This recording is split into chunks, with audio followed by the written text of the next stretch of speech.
Did that work?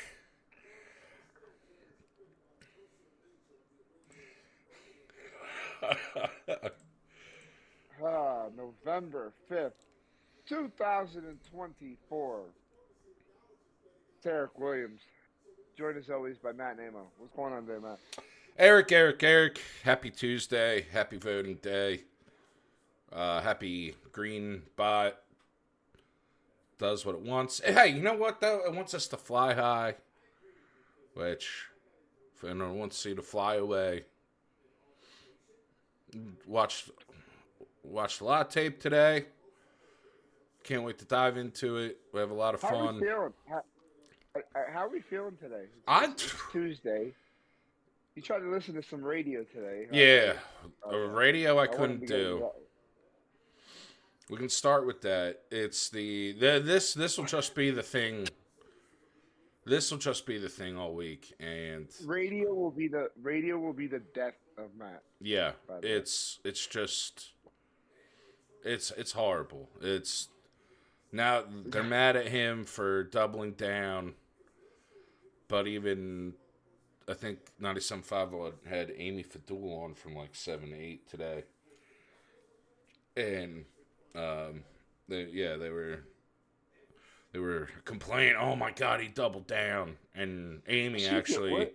Amy actually threw a quick little one liner in there that made me laugh because she goes, "Well, we would have hated him if we would have been mad at him if he came back and said, "Oh no, I made the mistake. We shouldn't have done this." So Huh?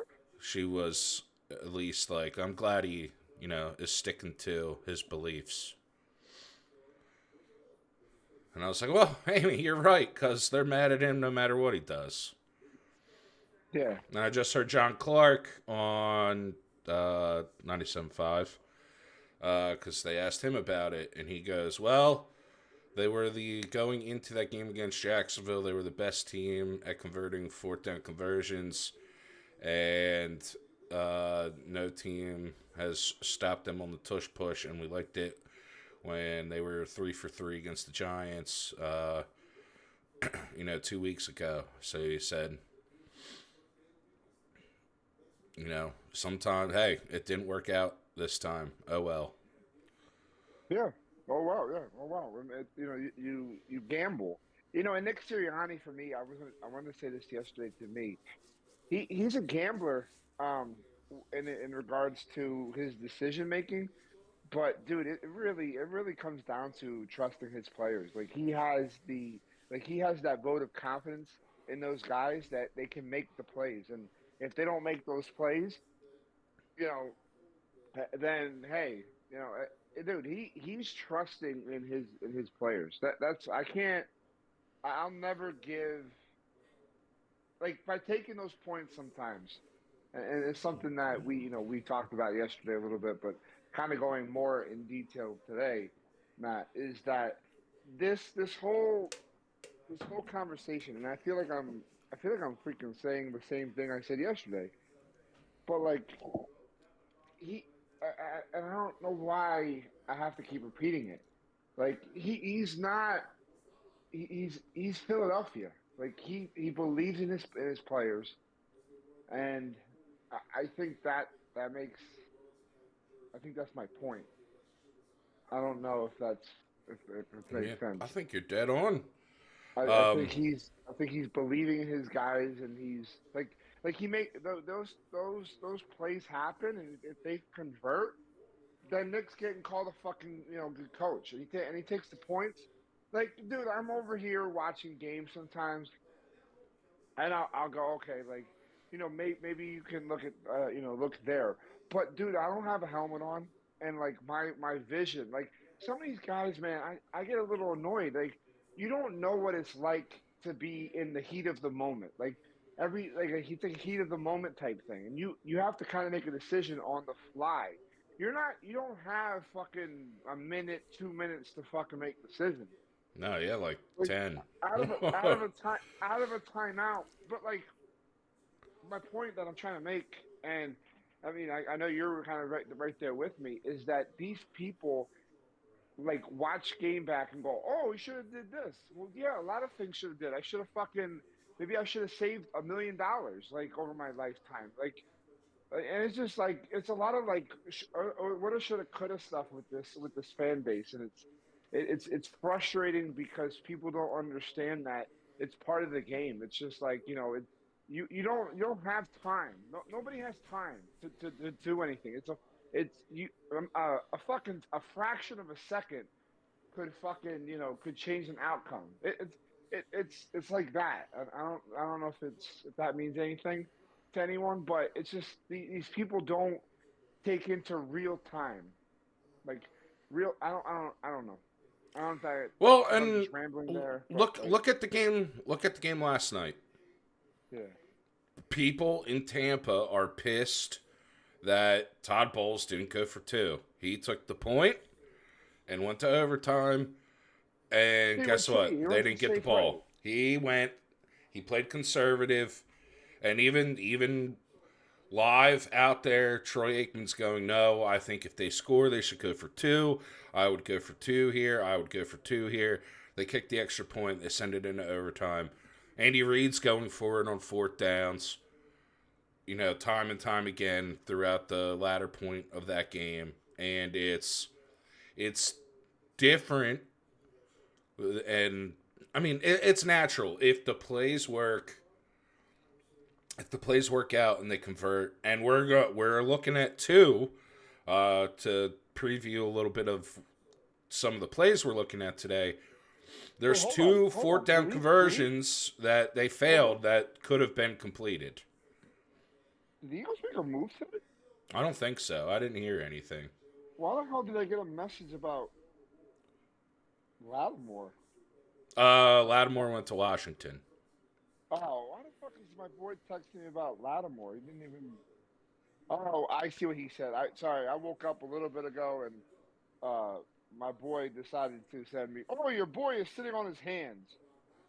I thought he I was don't need telling to me that make we a got move. Lattimore. Yeah, I thought we got Lattimore, and I'm like, wait, did I miss something? No, he's fucking shot. The Eagles did not need to make a move. Yeah, I'm sorry. I fucking was in line, but my timing today was all fucked up because I had to sit in line for an hour and a half or an hour and 15 in the poll, so I am not on my normal schedule.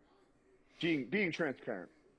Oh, I woke up at ended up taking a fat nap till like 4 o'clock, 4:15. I didn't get. I usually Woo! fall asleep like probably 8. I usually fall asleep at like 8:15, and then I'm usually up by 3 o'clock. Yeah, today because I was still in line at 8:15, or I was still voting at 8:15. Um, yeah, I didn't get home and in bed till probably 9:15, so an hour. Yeah, so I was like waking up at 4:15. Like, oh shit, gotta go, gotta wake up, gotta wake up. So just being full transparent for everybody. Bought it. So if I sound kind of exhausted and kind of tired, I'm just waking up and I've had Coke Zero, and yeah. So, Look at you. You're zeroed up. You're coked yo, up. and dude, since we've been on the show, Matt, I've gotten 8 more text messages since we've been on the phone. On the Today will podcast. be the I last literally day, looked thankfully. and cried because, and then they're saying the last. I'm sorry, but we're going off. I'm trying to wake up here. The last hurrah. Dr. Ben Carson needs help to elect Trump. I don't give a fuck. Barack Obama texted me, by the way. Says, hey, it's Barack. Today's election day. Thanks. Thanks. Thanks, Mr. President. I did not know from the 10 million pieces of mail, text messages, phone calls, emails. Thank you. I had Yeah, no clue. I was telling, Commercials, no yes, clue. I was telling somebody in line that I got 80 fucking messages over the last 3 days. The one lady's like, oh, I only got 2. I'm like, I fucking wish I only had 2. The fuck? I'm about to just delete everything. No email, no. I'm about to go off the grid, except for the podcast. Fucking bullshit. I'm about to have no when I was phone. standing in line, I was like, That fucking DJ, why are we all outside here? And he looked at me, and then he fucking smiled, and he was like, I It's like, oh, dude, you're taking it in stride. we had a fucking DJ today, and the fucking place was packed, bro. It was fucking packed. I got there at like 7:10. We're going off topic, but dude, there was a fucking DJ, and these old people were like, "What the fuck?" And then they were playing the fucking everybody clap your hands, clap. And Little dude, cha-cha slide action. yeah, people were dancing. Oh, good. People went out. They rocked the vote. Yeah, it was nuts. And yeah, apparently it was like a thing. Like they were like saying, "Oh, all across America, the guys are, we're here all across America. We're keeping democracy great." I'm like, "Oh shit!" They should have said, "Make America great again." We They had a, would have got boo. we had a bunch of fat old white people standing outside my polling place. It was a nice, easy process, though, so good job. I wish you would have seen my boy wearing the Devontae Smith jersey from Hell Redmond. yeah. It was. I don't think he was there. Might have been a little too early for him. I don't know. You never know. It was nice and early. Partying. We got done. We got in. We got out. Came back. Watched the game. Tried to listen to some sports media coverage. And I said, can't do it. Nope. Not today. And at least eventually a couple people started talking about the Sixers. Even though they lost last night, they looked better. They looked like an NBA offense with Paul George out on the court. So that was very nice to see. But we're 6-2. Yeah. There's so much good from this game, and that should be the focus. And I just know that is going to be the narrative until, I don't know. Maybe if they blow out Dallas, it'll change for the week. I don't know. There will probably be one play that doesn't get executed, and then we will wonder what is happening with this offense, because for some reason this fan base is only happy if they win by 30. And I don't get it. I never will. But it's all right.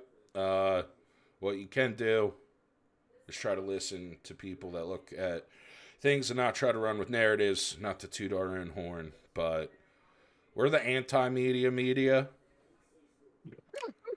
Wear that as a badge. Uh, it is weird though, because like I was listening to the PHLY show, a show by beat writers, and they don't Zach Yeah, that's Berman. what, yeah, the PHLY, yeah, PHLY, for those people that wondering why we're talking about PHLY, it's a group of beat writers Guys who that actually actually freaking follow, follow the team and watch. not fans, not No, fans. not fans that applied at a radio station, and after the company fired all the good talent that they had to pay because they had to elevate guys that make no money on the payroll and give them radio time. Yeah, Just because, God, you can just tell. But, the guys that actually follow the team or around the team, talk to players, talk to this, talk to that, watch the game, actually watch the games too.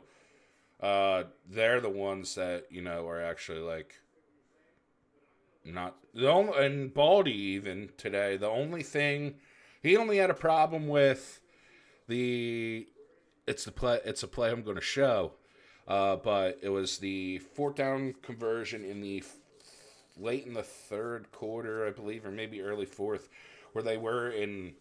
It probably, I think it would have been like a 45-yard field goal had they taken the kick and gone up 2 scores. We will look at the play that they called on fourth down and failed to convert. yo, I'm about to send you this shit. I hope this fucking goes. So this Plato's Closet thing, I just got this like ad on fucking I don't even know how I got this fucking ad. But look, they're trying to release these fucking Philly sports jerseys. Look at the left side of what they're trying to sell. I wonder Golden how much. Tate. I wonder how much they're gonna sell that for. $5. I'd give I had to him use that. $1.50. Jesus. A Golden Tate jersey, though. Come on. That number is horrible. That 19. It wasn't our Fago Whiteside's jersey too. Yes, indeed. Now being worn by Josh Sweat. Maybe I'll take the name off and put Sweat on there. Wow. A But Golden yeah. Tate jersey. By the way, we didn't even fucking say we're live on twitch.tv/itrz. We are live on Discord, and we are available for download on Discord as well. It's Tape Tuesday, and we are sponsored by our friends over at Dubby.gg. All the energy products in the world. You need. Maybe I should have got some Dubby today. My And Dubby coming Saturday. yes. Enter the promo code ITRZPod at checkout with 10% off your order. And for people that missed it yesterday, Inside Eagles Red Zone will be live in April from Bethlehem, Pennsylvania at a location to be announced shortly. But yeah, on a Sunday, the draft. Yeah, so definitely if you want to come out and check out me and Matt do our thing live. And I'm going to be buying one of those fucking big ass speakers. I'm going to be doing all the shit. We're going to be live. We're doing it live. And we're We're doing it doing it live. live. You can actually meet us and and tell us how great we are. And I will flip you off. No, I'm a lover. That's all I can say. You're a lover, I'm a lover. not a fighter. Unless you're an idiot. Then I will argue with you.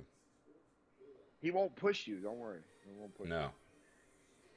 you. Say some dumb shit, I will punch you in the face.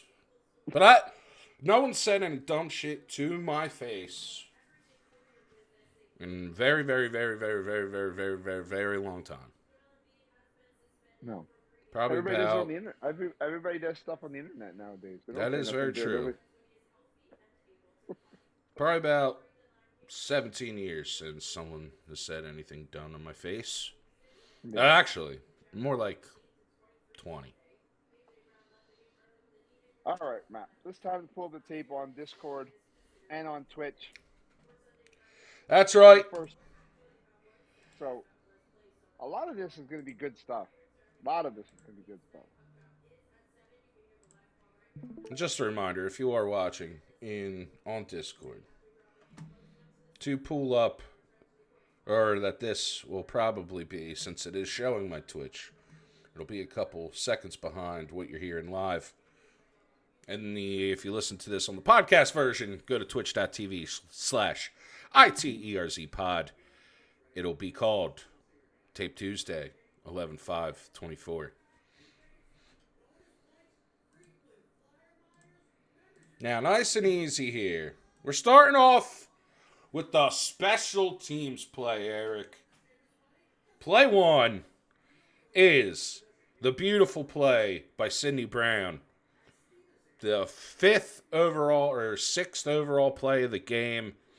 Sidney Brown coming from his gunner spot here. Actually, let me just bring up Twitch.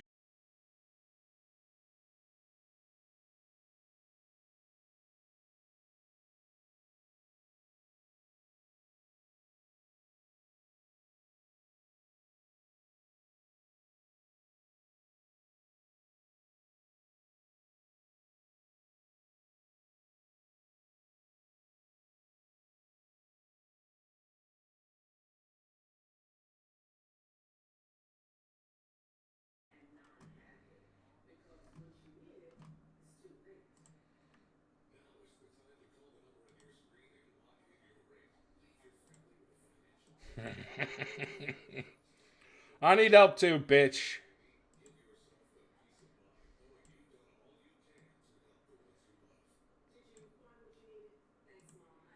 All right, so let's. Oh, yeah, we're live, baby. Thank the Lord. Thank the Lord.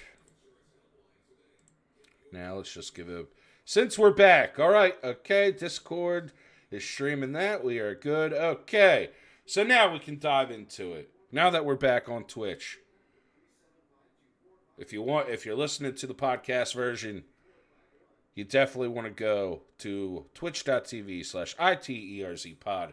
Watch the video on demand, or the good old VOD, and you will see that we are here breaking down tape on 11/5/2024. It's Eagles Jags, and we are starting off with a special teams play. Crazy to think, but that's what we're here to do. It's a beautiful play by Sidney Brown. Just watch my man at the top here. Watch him. Love him. You want some more of him.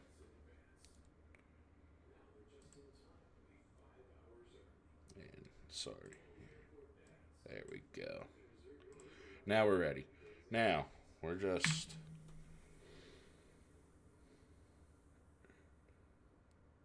There's nothing crazy to break down here. Just watch Sidney Brown at the top of your screen.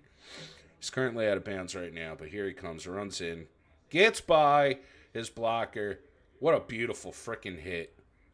I need more Sidney Brown on the field. And there's Kylie Ringo with the recovery and the Eagles special teams. Not that great of a unit. They come up and make a big play for the first time all year, almost. Here's the end zone view you're going to look at. It's a nice punt. Brandon Mann does a great job with the punt. But Sidney Brown's athleticism here, just off the charts. It's a beautiful hit, well-timed. Boom, right on the ball, helmet on the ball. Forces it out. That's a special teams turnover. That's how you get the crowd back into the game. That's how you flip field position. And that is an amazing start by the special teams unit, and something that you want to see more of here. Also, Sidney Brown, I know he's still on a snap count. I need that man on more special teams plays. I need him on the defense, on the defensive side of the ball more. There's a guy named Devontae Maggs that shouldn't be sniffing the field, and there's a guy named Sidney Brown that should be on the field a lot more than he currently is. Now, what we're looking at here. This is the third play after the forced fumble by Sidney Brown. So special teams making a big play leads to the offense here. And leads to the offense making a big play. What you're going to see on this play, and what I love, there was a lot, and this is what I'm talking about, where there was so many positives to look at, that us focusing on a couple missed two-point conversions, especially one should have been overturned, because even now when you look at the tape even more, Jalen Hurts was clearly past the goal line on that one that they challenged and still somehow lost the challenge. This game, no matter what, should have been a bigger win than the scoreboard indicated. But if you watched how the game actually played out and everything, it was still a big win. But what you're going to see here, so obviously we got the Jags with 4 down linemen. They have a single high safety here. What you're going to see here is Jahan Dotson run some late motion, and that is going to force this safety to come down in the box. And I'll draw it up for you so you can watch. But then you're going to have Calcaterra run this streak and take this man with him. Actually, he's going to take... Let me clear this up. So you're going to have Dotson slide in. This corner is going to move in, and this safety is going to come down in the box. Calcaterra is going to run a streak and take this man with him. And that'll leave Savage, if I control a little triangle around him, that's going to leave him one-on-one with Saquon Barkley. And Saquon Barkley is going to run a wheel route. And watch the magic play out. So you get the motion from Dotson, brings the safety, Andre Cisco, down into the box. Now you get one-on-one across the board. And Jalen with a beautiful throw. This is beautifully placed. He throws it to the outside which you'll see even better from the end zone view. But he throws it to the outside to give Saquon Barkley a higher catch radius and more surface area to catch the ball. But this, when you get to motion, this is actually motion, not for the sake of motion.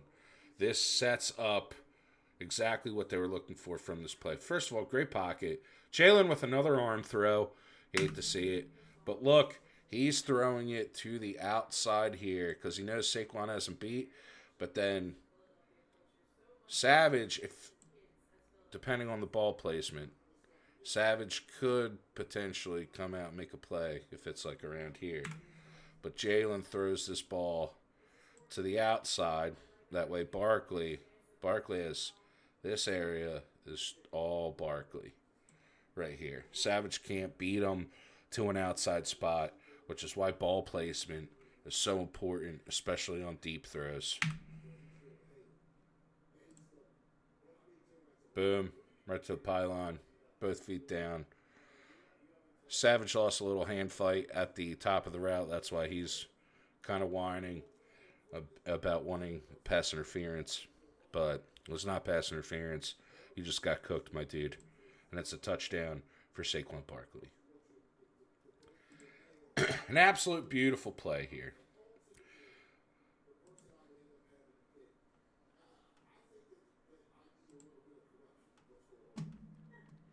All right.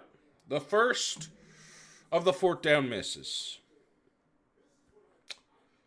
The sad thing about this, it's a beautiful play. It's open. Just not the best throw. Again, Jacksonville was in a lot of single high safety, a lot against the Eagles. Don't necessarily know why. They might just be more of a cover 3 single high safety look team, kind of like the New York Giants are. And they also kind of still run some wide 9 techniques. You will see here they are in nickel, and Josh Hines-Allen's very far off the line. But again, single high safety. This is a 4th and 1. Eagles are in shotgun. But look, man, this is a well-designed play, and it is open. They are going to send a motion in pre-snap. Boom. You're going to see Barkley kind of fade out, get the blocker. Now, look. Oh, shit. Okay, that's on me. I skipped ahead. Not watching where the placement of the mouse was. Bam! Okay, so let's pause it here. Good Lord. Here's your man, A.J. Brown. Good Lord. Look at all this green grass in front of him. Now, we talk about Jalen being an arm thrower. So look, feet kind of set, but look there, this, he's not using his legs at all. Not using his legs at all. And look where this ball ends up. Oh my God, right here. If this ball is anywhere here, that's a touchdown, baby. That is a touchdown. But he's an arm thrower. So his placement, especially as an arm thrower, the placement of the ball is so important. We just saw it. Great placement on the Barkley pass. Touchdown. Beautiful. Night and day. This is exactly why I say night and day. Because the ball placement was beautiful on the throw to Barkley. The ball placement here is horrible. AJ has to slow down, and it allows Savage to break up the play. This should have been a touchdown.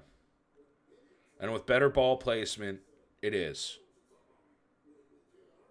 Because look at that. If this ball is here, AJ's catching, rolling on into the end zone. Instead, he has to slow down. It's a little behind, and Savage comes over and makes a great play on the ball. Still almost caught and still almost converted. But a better ball. And it's not like it wasn't accurate. It just wasn't accurate enough. Because that's where you lead the receiver into the throw, and you score a touchdown.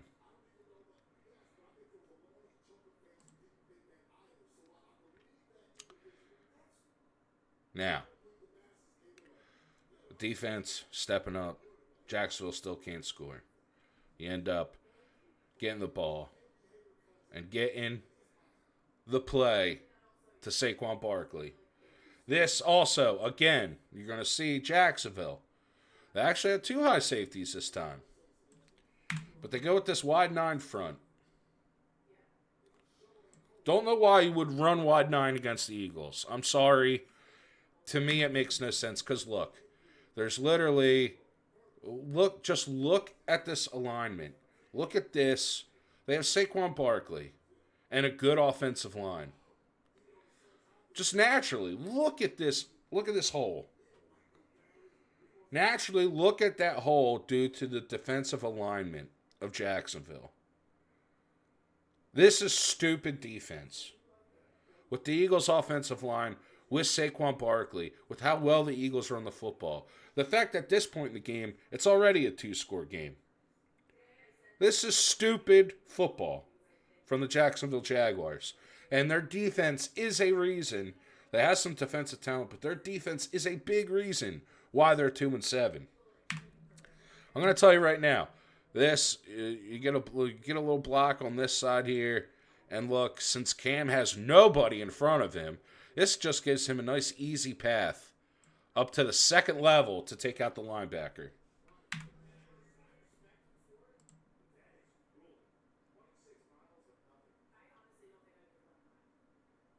I just don't understand what Jacksonville is doing when you play a team like... Look at this freaking hole. Cam's already with the linebacker. He already has that. Cam's here. He already has that one. Saquon Barkley, look at all this freaking space for him. And Smitty's there. And look, they have 2 defensive guys, a 3rd defensive guy over here. They lost this play just based off the alignment, but look at it. Saquon Barkley's then able to just hit another gear. No one touches him. He doesn't get touched. He does not get touched on a shotgun run. That is, the Jags, they want to shoot themselves after this. Because that is just horrible, horrible defensive alignment and a horrible execution.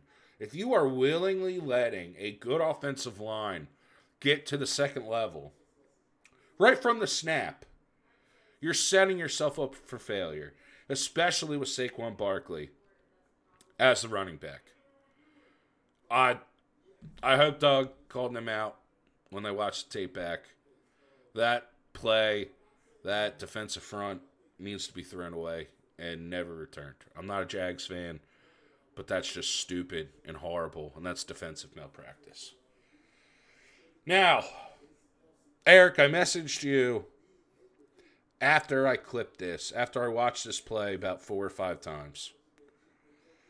I think this is my favorite play that they've run this year. This is what should be being talked about, not, oh my God, they didn't kick a field goal. Because this is the shit. The going for 2 and everything, the aggressiveness, that it's a part of it, but it's situational as well. If they're in a tie game or if they need, there's Nick's shown you. He'll take the points when he feels it's right to take the points. If he's trying to really put his foot on a team, he'll go for 2. To me, that makes sense. They don't go for 2 every single time. They go for 2 when they get the advantage and when they have an opportunity to put their foot down on a team's throat. Great. Okay. There. That's all you need to know about 4th downs and 2-point conversions. Yada, yada, yada. This is the shit that gets undermined because they want to focus on the easy shit. This is what the media should be talking about. Because this play is absolutely beautiful. So, a play that I didn't show on the first drive of the game was they came out in this formation, but they motioned pre-snap, they motioned Saquon Barkley from the slot. So on that play, like Barkley was here, they motion him in, they get the snap, ends up being a outside run for Barkley. He runs, takes it that way. We got like 5. He got like 4 or 5 yards on it. They come. He's not in. He's not on the field at this time, but they come back to it with Kenny Gainwell, and what that does is frees the defense. Again, they're in a single high safety look. Here's Mr. Cisco out there. They're in this single high safety look, but then what they're going to do? You're going to have Cam push down, Becton push down, Lane drive down. You're going to get Dickerson to pull, Fred Johnson to pull, and Jalen Hurts. And it's a read option. So Jalen's going to see it, and then he's going to keep it and mosey his way on for 6. But this is blocked so beautifully. This is executed so beautifully. This is my favorite play that they've run all year. So they're going to motion Gainwell in from the opposite side this time. Boom. Look at the mesh point right here. This is perfectly timed, perfectly blocked. This dude's on an island. He's waiting for the read. This guy, he's responsible if Jalen keeps it. But look, since Landon Dickerson's pulling, you're getting taken out, my dude. It don't matter what's going to happen.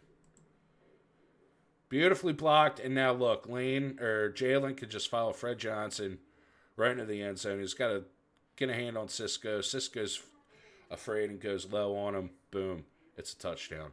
This play is absolutely freaking gorgeous. And I hope they run this play time and time again until a team decides to stop it. That is a good play call.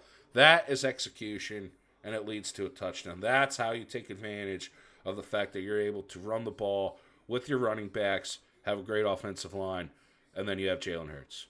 That's the perfect way to take advantage of it. That incredible, incredible, incredible. Now the next play. Yeah. Oh. Oh, yes, that is very true. Happy birthday, Mr. Kelsey. He would have been proud of some of this blocking from the offensive line.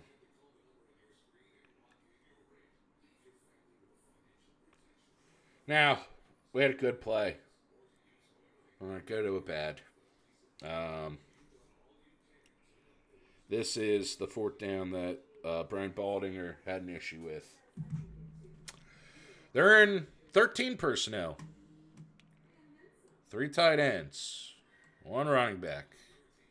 Jags again, single high safety. But they got a 5-man defensive front this time. Closed gaps. Nice and close gaps here. This play might be different. Pay attention to Jack Stoll here. This play might be different, but let's watch it. Let's let it play out.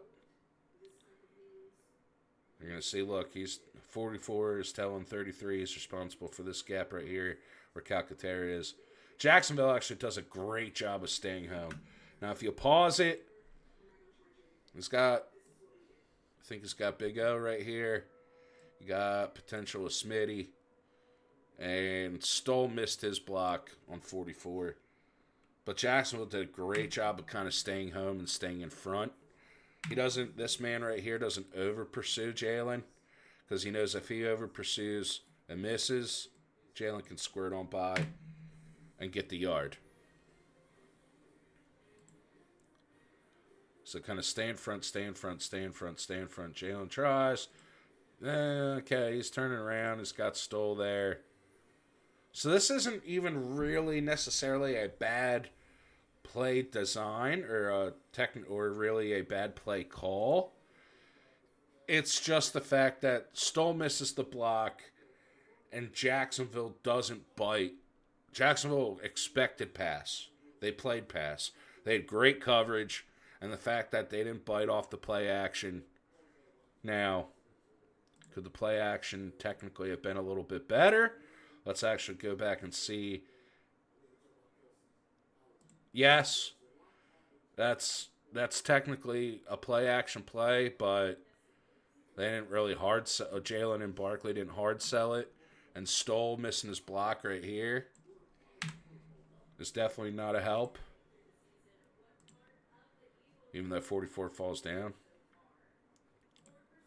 So maybe if he stops here, and I know Smitty's not necessarily looking, but he could have Alfred O here and Smitty. Those are really your two options with if Jalen just plants his feet. That's right. Albert O, gone. About time he doesn't do anything. So this is really like, it's not even necessarily a bad play call. The defense had it locked up. And maybe if he plants here and tries to throw, he might be able to hit Smitty. And then, okay, maybe we're looking good. But you try to extend, you try to get the full rollout, because he's hoping Jalen commits to this full rollout, because he knows if he can roll out and he's free, then he knows Smitty's going to get open over the top. And then, worst case, he might be able to find something to Barkley in the flat, or Alberto can come down and sit right here. But hats off to Jacksonville. They blocked it. They stayed at home. They stayed in front of Jalen. And boom. Sometimes the defense wins plays, Eagles fans. That's just what happens. But even that, I can't necessarily kill. I get it. They could have taken 3 points and gone up 2 scores. All right, I understand that. Get that. Cool. Not the end of the day. Now the last play I want to show you. You can read it. It's the Devontae Smith touchdown. God, it's beautiful. The throw's beautiful. The blocking's beautiful. The catch is beautiful. The footwork's beautiful. We're spoiled. Honestly, we're spoiled in this town. But again, a little wide 9 front here from the Jags. But they know it's a passing down. So, wide 9. It's 3rd and 22. That's why I'm not going to kill him for the wide 9 here. You know it's a passing down. They bring Calcaterra in closer to the line. He runs. He gets the blocks. Eagles got 6 blockers. And then they're going to have, I think that's Gainwell here, go out into the flat after a little check and release concept. But this is actually a little bit more of a leg throw from Jalen. Good job. Good Lord, look at Devontae Smith, man. Look at Devontae Smith. This is actually great ball placement from Jalen. He knows he has to throw it to the back of the end zone because anything else lets this cornerback have a shot at it. And that's what you don't want. It's a 3rd down play. You're going, okay, hey, we're taking a shot. We're taking the end zone shot. If it works, it works. If not, okay, we kick the field goal. But you throw it to the back of the end zone that way. There's no chance for a pick. You might get pass interference, or your wide receiver makes a hell of a freaking play. And guess what? You have a freaking amazing wide receiver and makes a hell of a play. Be able to catch that ball in stride, one hand, and get both feet down. Philadelphia, we're spoiled. And I hope and pray that we understand that. So, the media is going to talk to you about 4th down conversions, and didn't mean to leave the show there. I meant to stop my stream. Went to stop my stream. I end up leaving the Discord call, but we're back. Look at that. It was seamless. So, what I hope and pray that people do, the media is going to sit there and talk to you about failed 4th down conversions and going for it on 4th down and this and that. And I'm telling you right now, there's way too much good that happened in this game with those plays Well, I even showed you 2 negative plays. And I thought about bringing up Nakobe Dean and showing his pick. I mean, it was just a little bit of a high throw. Nakobe Dean had good coverage. There was a couple. There were a couple plays on defense that I could have shown with Q and Cooper DeJean being studs for being rookies and being studs like they are. But I'm just saying, don't listen to what some of the radio stations and some of these bitter guys that don't actually watch the tape, don't actually watch the games. They sit there and tweet during the games because they want to get stupid impressions and interactions. Don't let It's all those about the people. impressions. Yeah, farming the Exactly. impressions from them. They want to farm. Don't let those people skew what actually happened during this game. Because there was so much good, and they did so many great things and dominated so many great things. You're not going to win.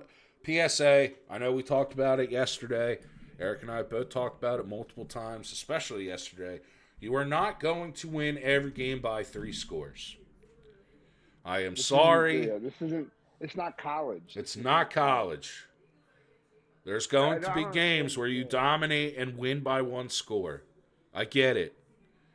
And yes, scenarios are dependent of when you should go for 2 and when you should go for it on 4th down. But this team, and I know we talked about it after the Saints game and after the Atlanta game, they are building. We've sat here, the media in this town has sat here for multiple weeks and complained about the identity. The identity of this team is that they are an aggressive team led by their stars that can run the damn football. And now they have an athletic defense. Add that to what their identity is. So you don't go against your identity. And you know what? It made me think of the Lions last year when I called out Dan Campbell for not taking the points.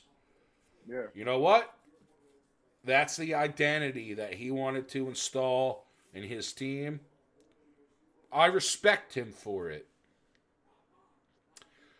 I respect him. I think with everything, there's a time and a place.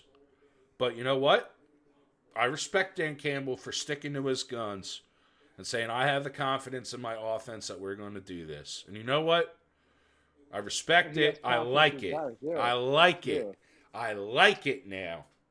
Didn't like it at the time, but I like it now. Yeah. Well, I mean, the thing is that at the time, there's certain things that coaches do that you scratch your head, but then when you look at it from a wider aspect, you go, okay, like it makes sense. You know what I mean? Like, yep. And I like it because you're exactly right about that. Like now that we've gotten further away from it, but he brought that mentality into this season. Yeah. I think that's a part of why I like it too. He didn't go, oh, okay, I was aggressive and it bit me in the ass. Now I want to be conservative. No. Dan Campbell, even this year, we're going for it on 4th down. We're going to go for 2. We're going to do this. We're going to be aggressive. And you know what? That makes me go back and go, Dan, I respect you sticking to your guns. It didn't change who you are as a coach. I like that Nick's doing the same shit too. Because again, you've seen, but the media's gonna, but the media's gonna rip it because it doesn't look good on, and to kind of say, I think you said this probably about 3 months ago, maybe closer to 2. But you said that I don't remember if it was on air or not, if it's on here, but you said that these guys don't know what it's like to call plays, to be on the field, reacting in game situations. These guys are just watching from the press box with the binoculars and just looking at it on tape, and they don't understand what it's like to be on that field or reacting in real time. Yep. And I Like think there that's there what are it is. there are times where I Like didn't. these guys never played. Some They of these never guys never played. played football. I never played. Yeah. I never played high level. Yeah. God, my highest level was actually in the flag league that Joe and I played in after college. Like that for a flag league, that competition was Yeah, ridiculously but the good. thing is that okay, I understand that, but like we're not over here making these hot fucking takes. No, no. Like dumb. We're the ones calling out the hot takes and going, hey, like it doesn't make any sense. Like we're not like we'll call a bad play, but hey, I'll be the first one to tell you I'm not physically athletically kind of make those plays too. So hey, if they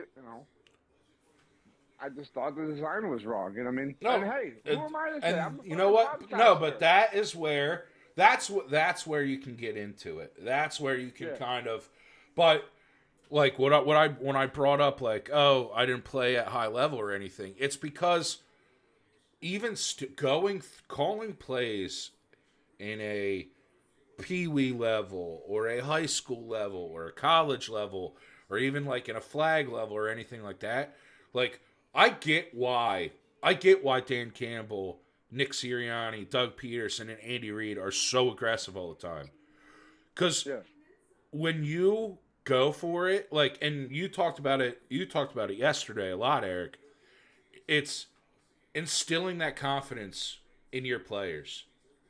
yeah. Like you have seen, and people have noted that, especially after the bye week, that Jalen Hurts has been a little more open and a little more human, and especially regarding the communication and how he talks He about has to be. He yes, has to be. and how he talks about Not Nick. even. I don't. I'm gonna say this too because apparently, like I listen back sometimes and I feel like I listen back to old shows and I kind of gonna so a lot of this stuff if you hear me like it sounds like a broken record. Well, it is a broken record because I listen back to old shows because I remember saying certain things and I kind of want to reflect on some of the things I said. But like, so when we talked about his personality, I don't got a problem with him personally or like his personality. I have a problem with the fact that I think that he needs to, like, there's certain situations. I don't need him to be the fake, oh, rah, rah, rah guy or like, kissing everybody's ass.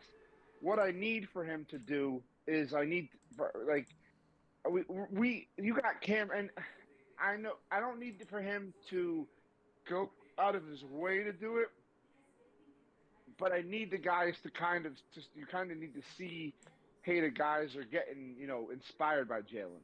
I need that, and I've seen that. I've seen that For change out sure. of him over, and it's not just him just standing there like fucking like it's you know his face used to remind me of like you're telling him and he goes, yeah, I know. Like it's Yeah. like that, Yep. yeah, I know Yep. fucking face, and I don't want to see that face because it makes him look bad. And Yeah. I think somebody has kind of smartened him up to, hey, even if you might know it and you might understand it, and I get like that's how the game goes, like and all this stuff that it shoulda coulda woulda type stuff. It's all that's all it is. It shoulda coulda woulda. Like he makes a bad read on a throw. Hey, he could have took that back. If he could have took that back, he would have took that back. It's not like he's not a dumb quarterback. You know what I No. mean? Jalen No. Hurts is not dumb, but like some of the things need to be cleaned up. Some of the play call, but like again, we talk about this. Like I've talked about this before.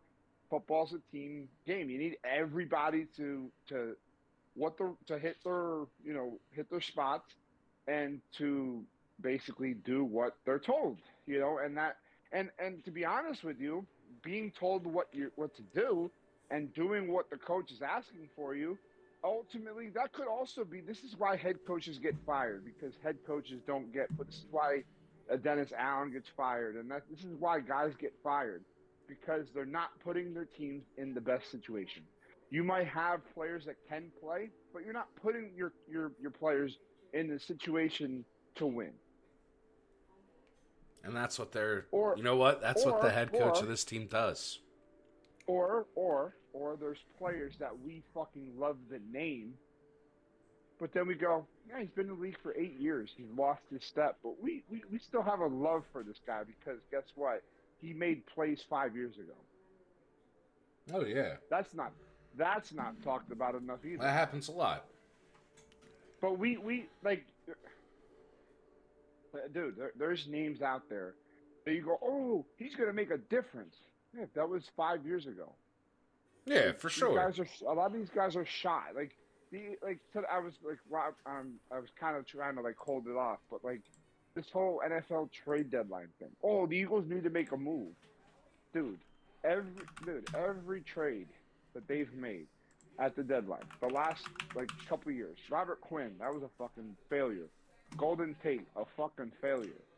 Well, It, why I you didn't don't think they were going to make a move because they last need to make week a move. no, they don't need to make a move. But last week when they asked Vic Fangio if he wanted a move made, he said no. Half the time you get a guy mid-season, it doesn't work out. Yeah, And I said, you know because you what? have to That's get right. him. Yeah, Like, okay, yeah. let's be honest. Well, and the reason I brought all this shit up is because you can tell since the bye week, I don't know if Nick and Jalen met together, but the stuff that they did earlier in the year, they're more comfortable with now. There's shit Yeah. okay, we look at them going for it against New Orleans, and it doesn't work, so we flame the head coach for it. But now, oh shit, hey, we're up. I've installed that confidence in you. Jalen, I trust you to go get that. The, you want to know why their relationship looks better? It's because Jalen's actually comfortable in the offense. And you saw it after the Barkley play, the Barkley touchdown. Kellen Moore and Nick get along very well too. Like Like so everybody. Yeah. Kellen Moore's running up to Nick, fucking like hugging him and clapping him, like, "Yo, look at this play we just drew up. We Yeah. knew this would work when we put it in the game plan this week." Yeah. And And players live off of that. they I they mean, do. players want That's exactly to. why when people like the stupid radio host in this town and your boy Victor Williams, when they go, "What does he do?" That's why it's fostering a good environment. We have seen teams in this town be good and not have a good environment.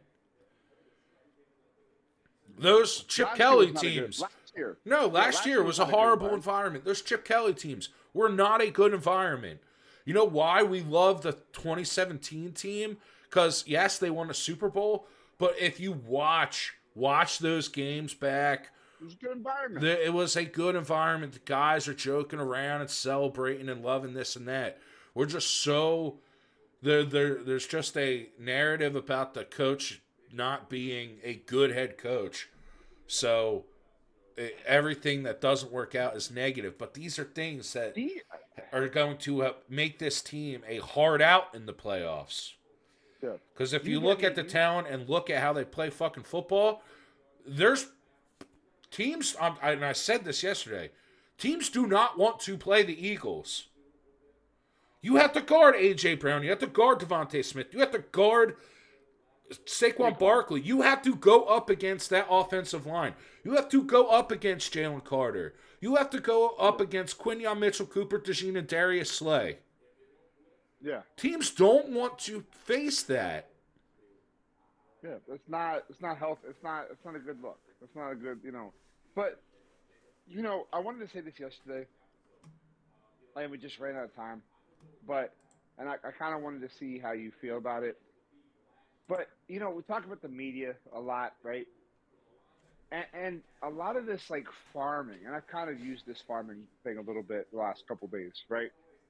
But it's like the media, and maybe I'm just dumb, and I'm just kind of maybe you've said it, but in different words, Matt. But it's ultimately like these media guys kind of want attention from the players.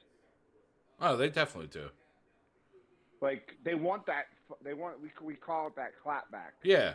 Um, but like they're looking for attention. They're looking for that they're farming for fucking social They media. want They're social media attention farming. and they want to be Because all it is, yeah, right. it's media farming. Yeah, it's media farming. They want the clap back. They want to.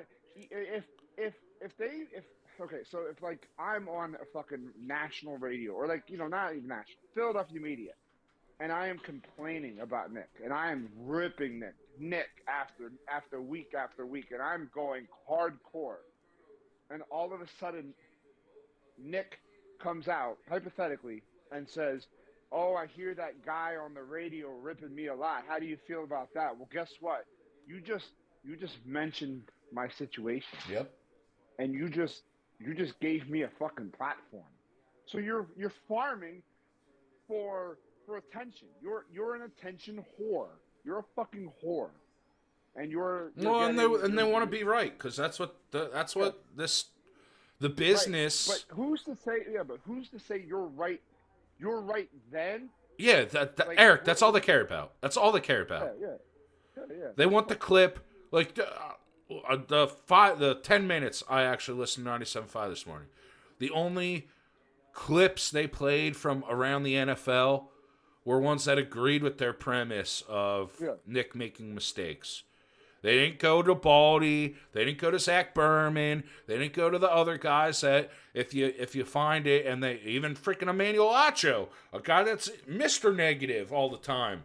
He didn't even flame right. Sirianni for it. But they didn't play those guys. They played Colin Coward. They played Orlovsky, and they played the guys that fit their narrative because they want to be right. The radio hosts in this town Orlovsky, I'll tell you want that to right be now. right. Yeah. I'll tell you right now. I had Orlovsky on the podcast back in 2018, Yeah. 2019. I interviewed him, and he was very much a social media talking about like he was a very like he's fucking understands the offense. I ended up getting him through a fucking miracle. So I ended up talking to him about the NFL draft class that year with Josh Allen, and we had like a probably a good 35 minutes. It's on the archives. You can listen to it.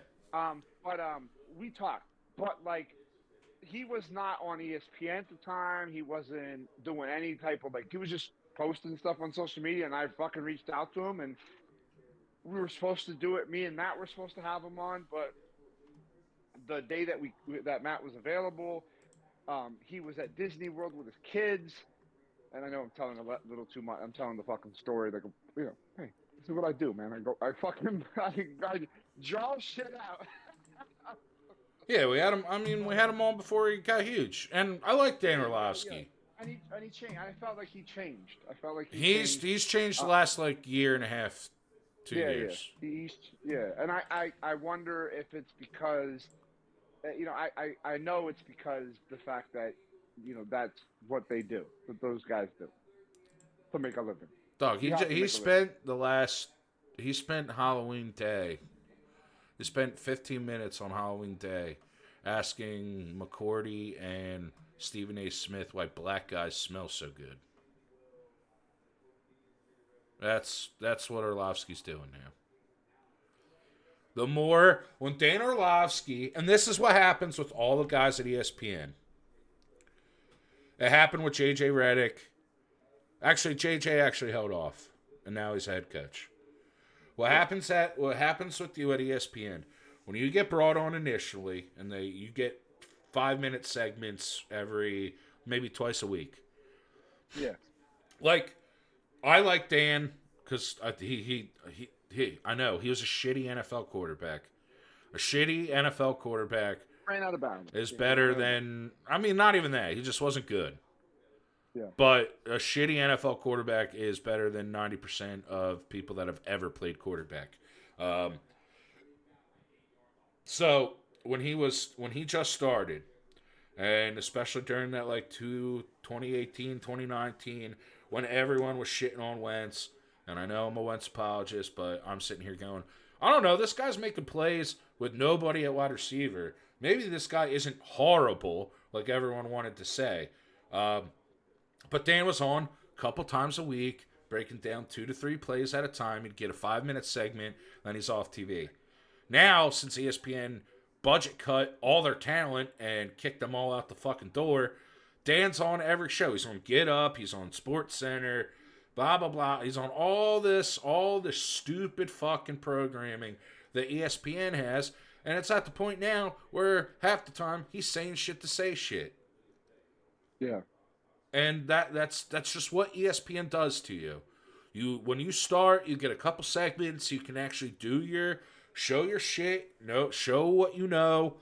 The only one they haven't been able to turn, and I noticed he's on TV less, is Tim Legler.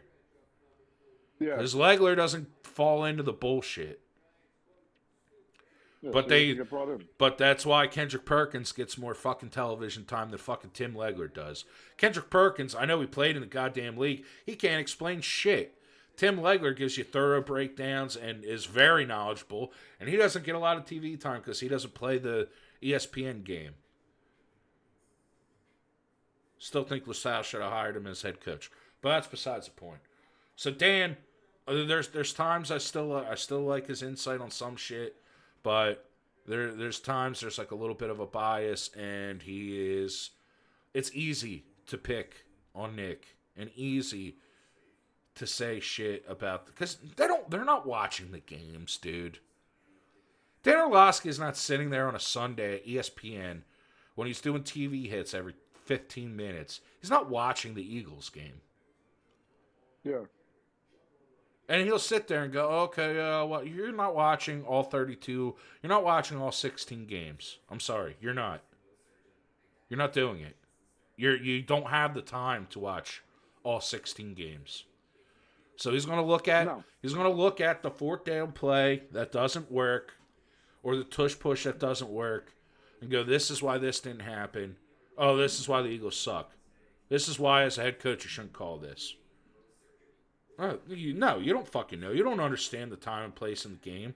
And it's easy, because every old head, every person over 35, or over 37, let's just say 40. Every person over 40 is going to be like my dad. Oh, you should always take the points when you're there. Always take the points. Oh, I don't know why they do this now. But then when you ask head coaches around the league and ask offensive coordinators around the league or guys that were on teams, and they go, yeah, every time we get a penalty and move the ball up to the one. And Zach Berman explained it perfectly today, because he even said, yeah, well, you talk to guys around the league. I've talked to other coaches, and they've gone, yeah, every time we score, we want to go for two. But we know the scrutiny, if we miss two of them in a game, we're gonna get chewed out, and it's not worth it. So you just take the extra point. And he said it's like a basketball team. Look at the NBA, threes are more valuable than twos. So he said, look at a team like the Golden State Warriors. They were really good at shooting threes when that crew was in their prime. They didn't shoot a lot of two-pointers. They shot 43s a game. You know why? Because they could hit a high percentage of them, and at the end of the day, if you make 40% of your threes, you're going to score more than if you hit 50% of your twos. Yeah. And old people hate that. Old people hate Joel Embiid for taking 2 threes a game. He's a center. He should be back to the basket. No, dude, that's the NFL. That's the NFL in today's world. When you, instead of kicking a 35-yard extra point, if you get a penalty to move the ball up to the 1, 8 times out of 10, you're going to try to get that yard. I can get a yard. And I guarantee, I'll tell you right now, no head coaches trust their kickers, because kickers are relief pitchers. They're good one year, they're good 1 week, and horrible the next week. Because kickers suck, because they're not football players. And I'm sorry, everyone here trusts the kicker because he made a 61-yard field goal in week 3 of 2017. I don't trust Jake Elliott. I'm sorry. He's not fucking Dave Akers. He's not Justin Tucker. I don't trust the dude. I've seen him shank extra points. I've seen him miss 40-yarders. He's 0 for 3 from 50 yards plus this year. I don't trust him. But that's just me. But there was so much good tape from this win over the Jaguars that they should turn the page. Tomorrow is Wednesday. So maybe they will finally turn the page and we get on to Dallas. Because there's stuff, I'm telling you right now, half those run plays that the Eagles ran against the Jaguars that worked, Dallas, Dallas isn't stopping that shit. This team could, whether A.J. Brown plays or not, they could easily run all over the Cowboys. And they haven't won in Dallas since 2017. It's a big game. And I just think there's a lot of good that happened in this game that isn't getting talked about because the media is biased. And I'm really hoping that tomorrow is the page turn and we get to talk about the Cowboys. Yeah, because I'm ready. Tomorrow I haven't talked enough about the Cowboys, but that fucking Cowboys game, I'm ready. I am too. Dak's on IR. The Eagles, I thought, match up with them well anyway, with the talent that they have this year. Dude, look at a couple of those run plays that we watched today.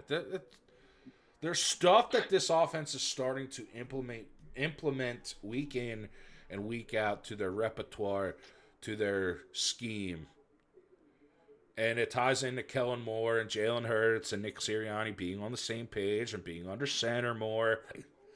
God forbid, I don't know why people were so gung-ho on, oh my God, this offense, who's calling the plays? Dude, it's a new system. They're 8 games into it now. Of course, it's starting to look better. Yeah, it's comfortable. It's comfortable.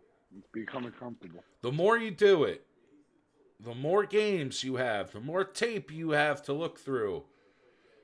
This was another new offensive system for the quarterback to learn. And he had a head coach, a new coordinator, and the quarterback to put everything together into what they like. It will take 8 weeks for all of them to come up with, and let's be honest. It took them 4. Or maybe 5. The Browns played them pretty well. But God forbid, it took them 5 games for a new offense to kind of start gelling. We're sitting here. That's what I don't. People, this whole thing with people in this town, fans, the media, with oh my God, this team is bad. This team's not bad. This team is. I've been saying it since the bye week. This team's ready to fucking take off. Teams don't want to play this team, and they're only getting better. This is their comfortable stage. They just won 4 in a row. I mean, I'm not saying they're not going to lose from here on out. They're not impossible to beat. But you just saw 4 weeks. Nobody's impossible to beat. Hell no. Yeah. You saw the last night, Kansas City.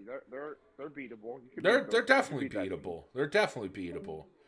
But like you've seen over the last 4 weeks, this team start to get comfortable and start putting things together. Now you have to extrapolate that as long as they stay healthy. You know, the play call that they tried to execute and didn't get the ball off in time, or it didn't work in week 4 against Tampa. We can run that later in the year and have our full complement of weapons. And it works this time. I wonder why. Right. Because everyone's more comfortable in what they're supposed. Like you've even seen over the last 2 weeks, like Jahan Dotson actually look alive. Yeah. I know he had the great catch. Yes, because he's comfortable. He knows what he's supposed to do with the certain play calls. Because that's the thing that a lot of people don't understand either. Like it's new verbiage, it's new expectations. Everything. Yep. You're not going to. It's not a video game. You can't go and sign. This isn't Madden. No. You can't go and bring in a new offensive coordinator and just go, okay, I'll be fine week 1. No, there's times it takes 4 or 5 weeks. And it just goes around the league, but people don't watch the league. People don't watch the sport. I get it. I understand. It's talking to a brick wall. But you're starting. This is another week. This team is comfortable. The quarterback's comfortable. The head coach is comfortable. The offense coordinator's comfortable. The players are comfortable. They have their identity. They're going to be a very hard team to beat. Yeah. I'm so glad that we have this platform, Matt, to kind of put this stuff Agreed. out there in the universe. Because, dude, it's like, you start to say things, and like, I know that we've really kind of cut back on some of that media stuff that we, kind of consumed you know, over the time that we've done the podcast, and looked at like some of the stuff. I felt like a lot of the content that we've put out there has been wholesome and always been genuine, and I think this podcast is like, dude, like we're not over here screaming at each other, fighting with each other. Like, dude, you hear these fucking things that they call these fucking like like think about like the co-host. Like I listen to some podcasts and they just sound very like monotoned and just very boring. But like I'm very much like, hey, I'm a fan, and Matt's a fan, and we're going to give you a fan's perspective, but we're also going to dive into the X's and O's and explain why, not just a fan perspective. We're going to give you both. We're going to give you the fan, and we're going to give you, hey, we've watched this, we've studied this tape. We're not experts, but we pretend to be experts, at some points, but.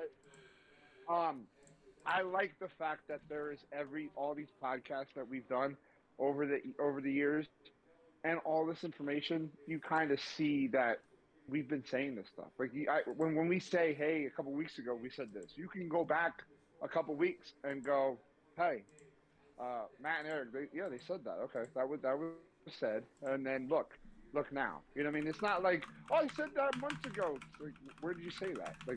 Like a lot of these people, like they'll say things. I said this months ago. I don't remember you saying anything like that. Like I'm pretty good when it comes to remembering things, and it's like, unless it's something that I need to. If it's like useless information, yeah, I remember a lot of useless Yeah. information. Yep. That's how my brain works. I can tell you fucking name. You give me a name, and I go, "Oh, he was here for a while." But this guy, I remember certain names.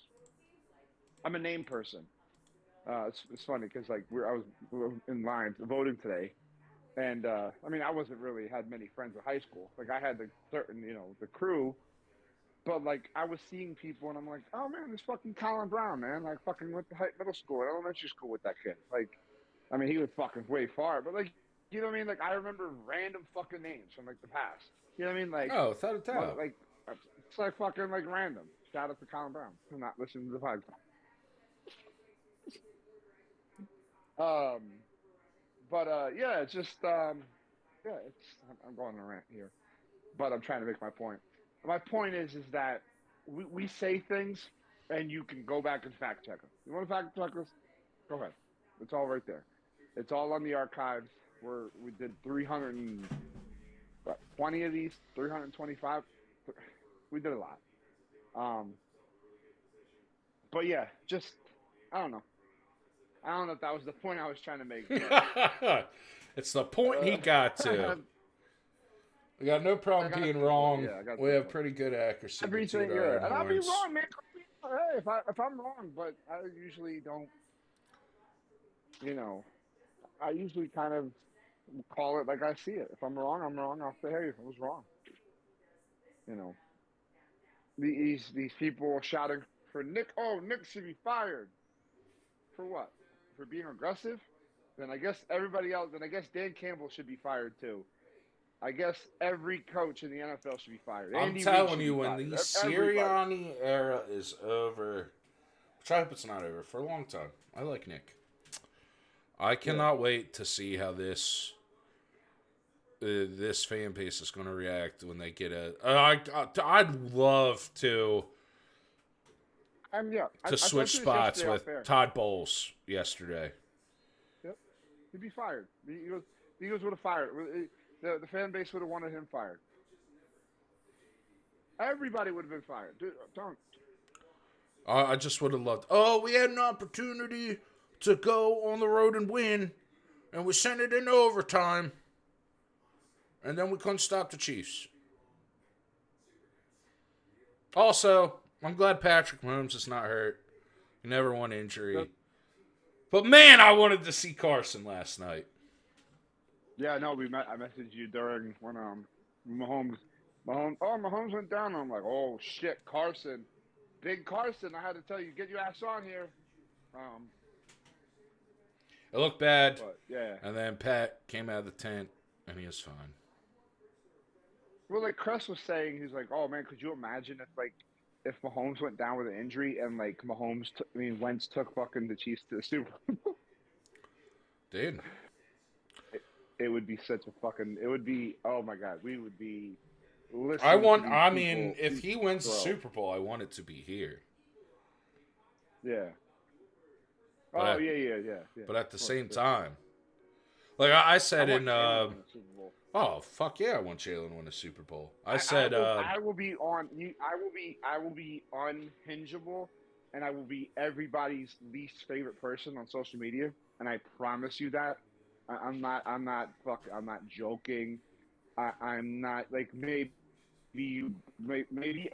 I'll be the person that is blocked by the most amount of people because it's going to be insane the amount of I'm going to go after the Eagles. If the Eagles win two fucking playoff games, I'm going to fucking go for the record of trying to get blocked.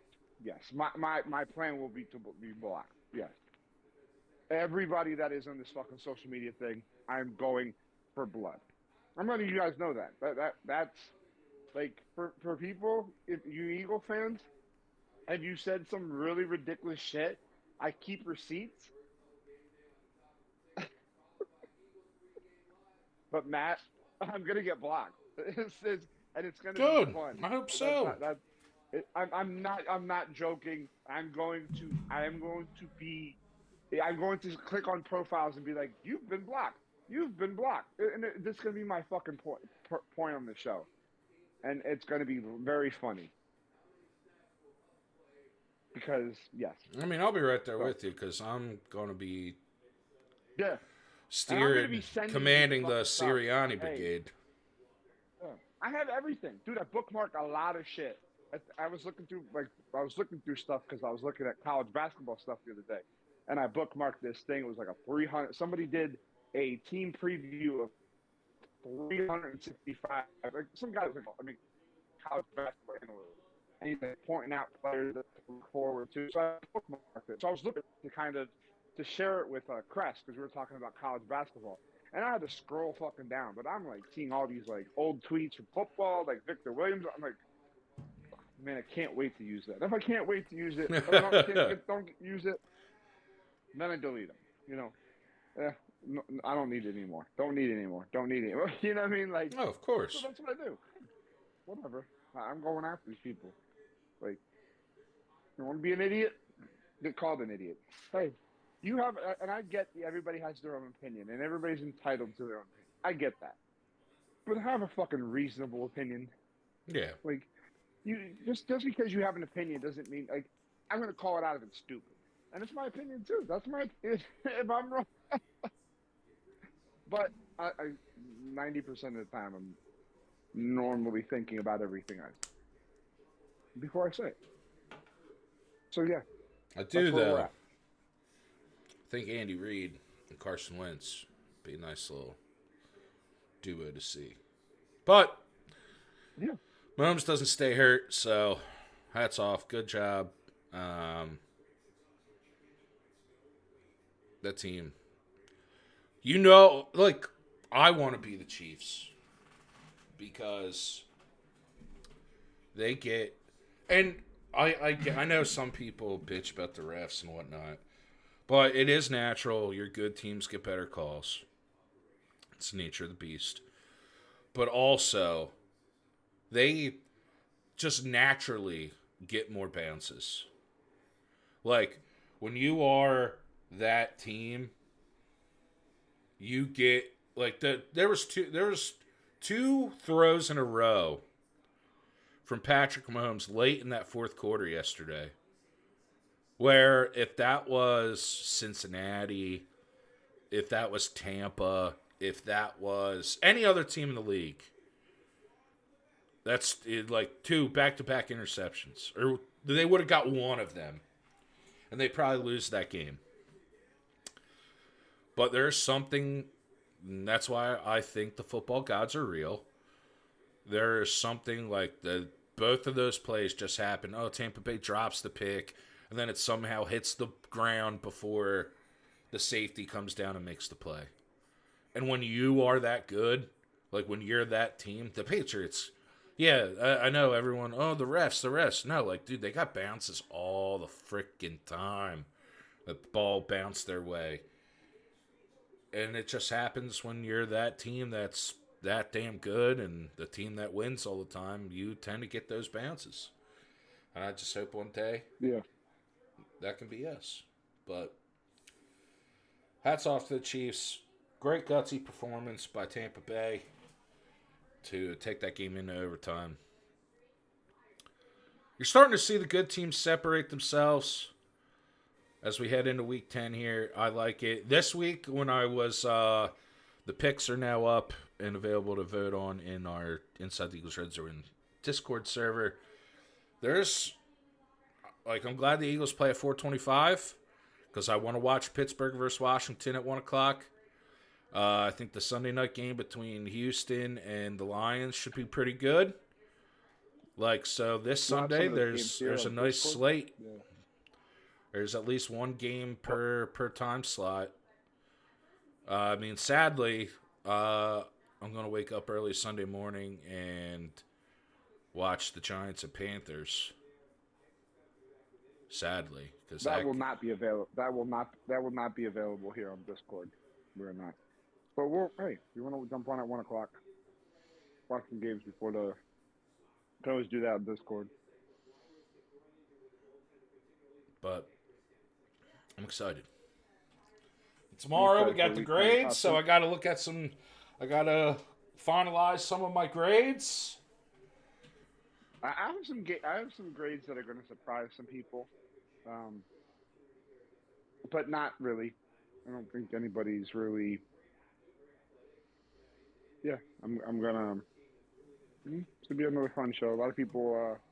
We did this like probably a couple years ago. Why am I getting more text messages? Yeah, I got another fucking dude. I'm not fucking rushing you $20, Barack Obama. Sorry. What? Barack. He wants $20. Oh, he needs to get Barack a job. wants $20. Get a fucking job. Do your podcast with Bruce Springsteen again. Jesus Christ. I do. I would love to know like a Bill Clinton podcast.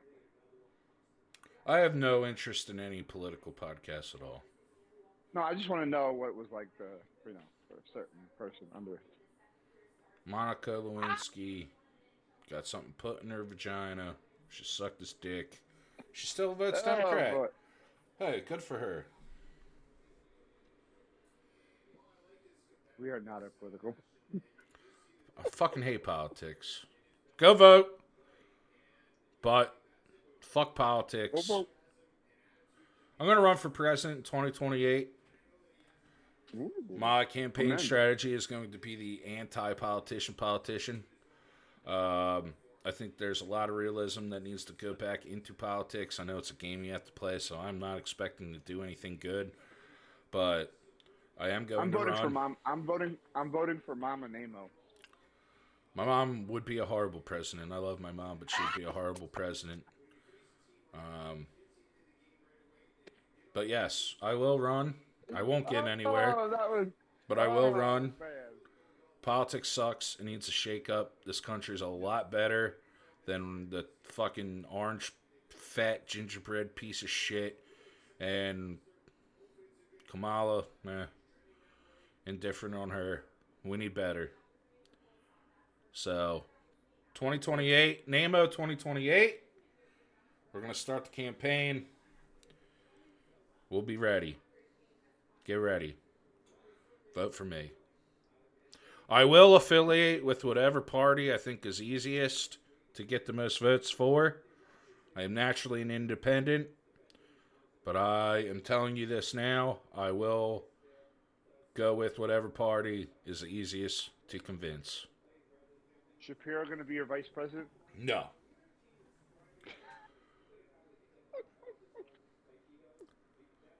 Eric, you can be my VP. Ooh, me and you Maybe gonna have a party in the fight.